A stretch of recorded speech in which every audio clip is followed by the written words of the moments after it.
Guys, samahan nyo kaming magbenta ng kalakal. Guys,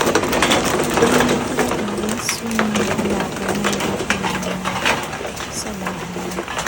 Binibili namin tubig ng ipon para magkaroon.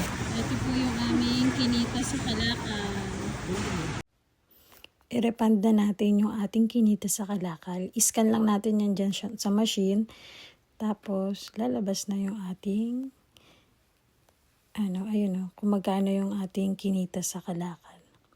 Pag pindot natin ng pini, ayan, lalabas na dyan yung cash. Yan, ang galing, nakakatuwa. Ayan nga pala yung hinuli namin sa aming kalakal,